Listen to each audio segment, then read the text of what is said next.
परमात्मा को पाने तथा उसका वास्तविक लाभ प्राप्त करने के लिए पवित्र बाइबल में प्रमाण है कि प्रभु ने मनुष्य को अपना ही स्वरूप बनाया।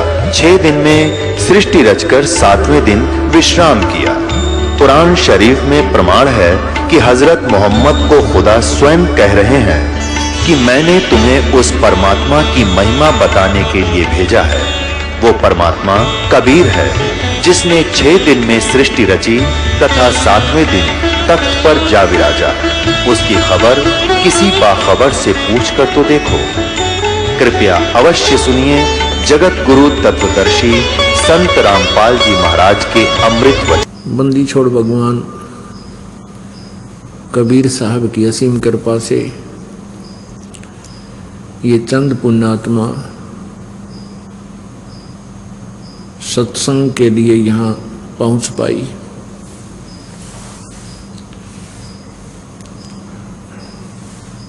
परमात्मा की असीम कृपा से ऐसे शुभ समागम हुआ करते हैं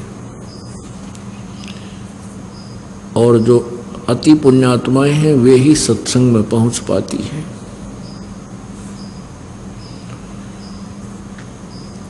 पुण्यात्माओं, धन्य आपके माता पिता जिनसे जन्म हुआ। ना जाने कौन से जन्म जन्मांतर के पुण्य आपके एकत्रित है जिस कारण से आपको सतलोक आश्रम बरवाला का ये सत्संग पर सुलभ हुआ। लाल की कीमत जौहरी जानता है, उसको स्वयं को पता नहीं होता। ये दास जौहरी हो चुका है अध्यात्म ज्ञान का, तत्व ज्ञान का, और ये दास बता सकता है कि आप कितनी पुण्यात्मा हैं। जैसे परमेश्वर ने हमें एक पैमाना बताया है, एक मेजरमेंट का तरीका बताया है। लख बर सूरा जूझ ही लख बर सावत दे और लख बर यति जहान में तब की सतगुरु शरणा ले। लख बर सूरा जूझ ही, सूरवीर व्यक्ति एक बहुत ही पुण्यकर्मी प्राणी होता है। उसके अंदर एक विशेष गुण होता है कि वो कभी अत्याचार न करता है न सहन करता है। ना तो वो करता है न ही वो सहन कर सकता है, उसकी जान जा सकती है। और वो अपने उद्देश्य को पूरा करने के लिए वो शीश दे सकता है, पीछे नहीं हटता। उसके अंदर कोई भी दुराचार अवगुण नहीं होता है। ऐसे पुण्यात्मा भी आप लाखों बार रहे हो और लख बार सावत दे। एक सावत शरीर बोलते हैं जो जिस पुण्यात्मा के हाथ घुटनों से नीचे तक हो, एक हाथ हो वो भी पुण्यात्मा है, जिसके दोनों हाथ घुटनों से नीचे हों वो अति पुण्यात्मा होता है। तो ऐसे भी आप लाखों बार रहे होगे और लख पर यति जहान में, हनुमान जैसे यति कहते ऐसे भी तुम लाखों बार रहे होगे।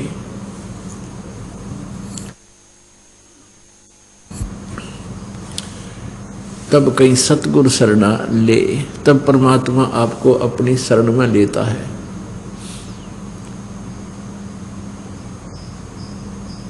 बताओ, आज जो आपको शरण मिली है, आप किसी ना किसी जन्मों में इतनी पुण्यात्मा भी रहे हो। अब उनसे भी इतना कुछ पुण्यात्मा ऐसे विशेष चर्चा के विषय भी बने रहे, जैसे हनुमान जी जैसे जति, और भी बहुत से ऐसे महापुरुष हैं जिनके विषय में बहुत सी कथाएं चली हैं कि वो ऐसे महान थे, ऐसे महान थे, लेकिन मोक्ष ना होया, मुक्ति उनकी हुई को नहीं, इसलिए वो भ्रम भटक रहे हैं। परमात्मा कहते हैं कि गोरख से ज्ञानी घड़े। कबीर परमात्मा जी के संपर्क में आने के उपरांत गोरखनाथ जी को ये ज्ञान परमात्मा का सुना हुआ उसने भी कंठस्थ कर लिया और वो जगह जगह जाकर ज्ञान सुनाता था। कुछ उसके पास सिद्धि थी जिस कारण से उसने कई करोड़ों व्यक्तियों को अपने पीछे अनुयायी भी बना लिया था। और गोरखनाथ जी बहुत प्रसिद्ध हो गए थे कि गोरख जैसा ज्ञान नहीं किसी के पास, क्योंकि परमात्मा कहते हैं बेखों के लश्कर फिरे ये बाणी चोर कठोर, और सतगुरु धाम ना पहुंचेंगे ये 84 के ढोर। सुखदेव जी जो ऋषि थे, एक बार उनके पास एक अप्सरा आई उसका सत जगाने के लिए, तो उसने भी उस अप्सरा को यानी सुंदर स्त्री को यही कह करके अपने से दूर कर दिया था, हे बेटी, हे बहन, हे माई, आप यहाँ किस लिए आई। तो कहने का भाव यह है कि इस पॉइंट से सुखदेव जी की महिमा बहुत घनी हो गई थी। भाई ये बहुत ही बड़ा इंद्रिय जीत व्यक्ति है। तो सतगुरु क्या बताते हैं, गोरख से ज्ञानी गणे और सुखदेव ज्योति जहान, सीता सी बहु भारिया संत दूर अस्थान। गोरख से ज्ञानी गणे और सुखदेव ज्योति जहान और सीता सी बहु भारिया संत दूर स्थान। ओह, क्या बताते हैं कि गोरख जैसे ज्ञानी प्रसिद्ध बहुत पा जाएंगे और सुखदेव जैसे जति भी बहुत मिल जाएंगे और सीता जैसी अच्छी आत्मा पत्नी भी बहुत मिल जाएंगी, लेकिन संतों के घर बहुत दूर है, यानी भक्त के घर बहुत दूर है। पुण्यात्माओं कितना गूढ़ रहस्य है सूक्ष्म वेद के अंदर परमात्मा की अमर वाणी में। तो आप संत भक्त हो, आप वो पुण्यात्मा हो, आपकी तुलना में न तो सीता और न सुखदेव और न ही गोरख, क्योंकि आप अभी बालक हो, तत्व ज्ञान से परिचित नहीं हो, आपका भी जन्म हुआ है। जन्म होने का तात्पर्य कि जिस दिन सतगुरु भेंटिया वो दिन लेखे जान, बाकी का समय व्यर्थ गया और बिन सतगुरु के नाम। जिस दिन से आपको ये नाम प्राप्त हुआ है उस दिन से आपका मानव शरीर जाना जाता है। आज किसी ने 1 महीना हो गया नाम लिए न, तो 1 महीने का बच्चा ही है, बेटी या बेटा। किसी ने 2 वर्ष हो गए हैं तो 2 ही वर्ष का बालक है, किसी ने 4 वर्ष हो गए हैं तो 4 ही वर्ष का बच्चा है, क्योंकि अभी तक हमारी बुद्धि इमैच्योर थी। अब हमारी बुद्धि, हमारा ज्ञान मैच्योर होता जा रहा है और वो मैच्योर भी धीरे धीरे बढ़ रहा है। जैसे आप किसी ने एक वर्ष हुआ नाम लिए तो उसको उतना ही ज्ञान हुआ है, किसी ने 2 वर्ष हुए हैं तो उसकी उतनी ही बुद्धि विकसित हुई है। तो आप बच्चे हो इस मार्ग के।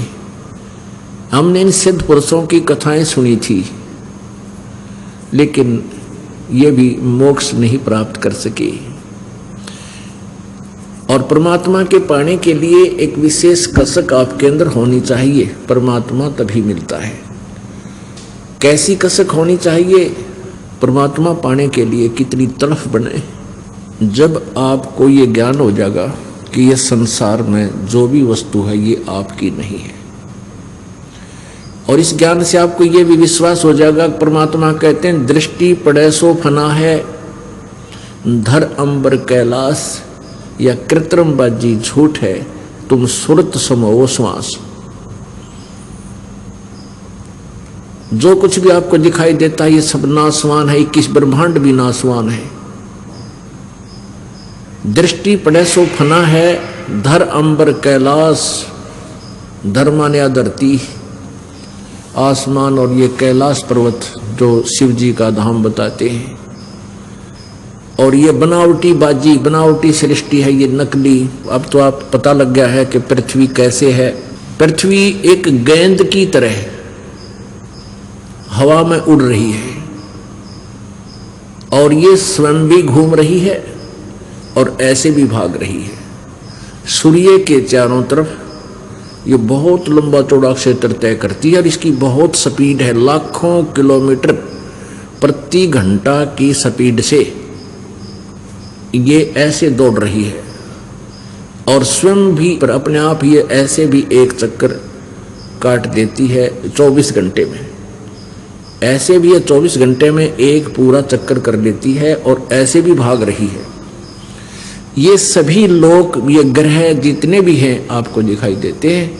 ये विष्णु का लोक, शिव का लोक, ब्रह्मा का लोक, स्वर्ग, महास्वर्ग, ब्रह्मलोक, ये सभी ऐसे हवा में चक्कर काट रहे हैं और इन सब का नाश होएगा एक दिन। केवल एक स्थान है सत्यलोक, उसका कभी विनाश नहीं होता। तो आपके हृदय में यह बात जच जाएगी कि हम ऐसे स्थान पर रह रहे हैं जब ये कभी भी विनाश को प्राप्त हो सकता है। और एक स्थान ऐसा है जो कभी नाश नहीं होता और वहां जाने के बाद मृत्यु नहीं होती। तो उसको पाने के लिए होय होय कैसी तड़प हो आपकी। अब आपको कुछ ऐसी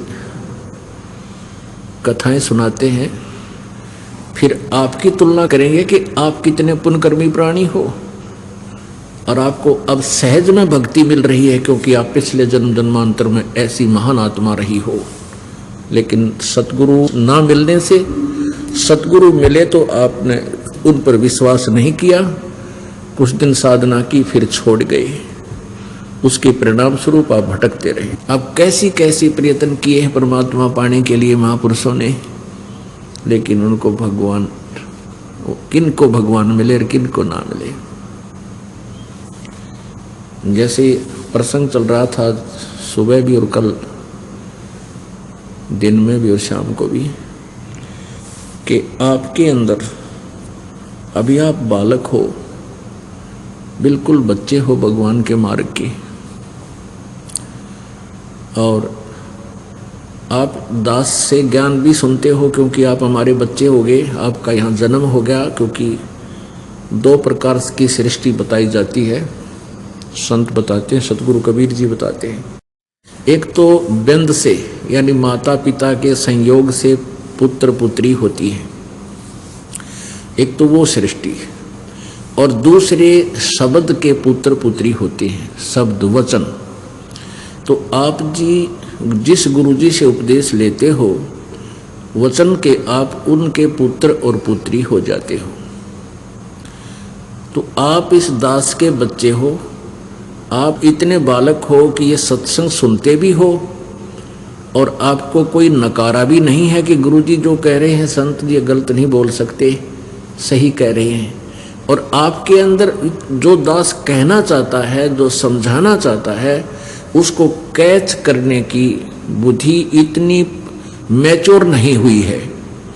और उसको मैच्योर बनाने के लिए, उसका उत्थान करने के लिए ये रह रहकर आपको ज्ञान सुनाया जाता है। जैसे बालक छोटा सा होता है और वो जैसे पेन रखा हो कहीं पर, उसको उठाकर कहेगा पिताजी ये क्या है, पिताजी कहेगा पेन है। क्या पेन है, पेन है, पेन है बेटा या बेटी। तो वो क्या करता है कि उस पेन को रख जाता है, और ये भी नहीं उसके मन में आती पिताजी गलत कह रहे हैं, और न ही वो ये स्वीकार कर पाता है ये पेन है, ए करता हुआ और खेल में लग जाता है। तो ये दास जो आपको घुमा फिराकर जहां ले जाना चाहता है, आप सुनते भी हो और आपके अंदर अभी नहीं मिटी है, वो न्यू की नो है।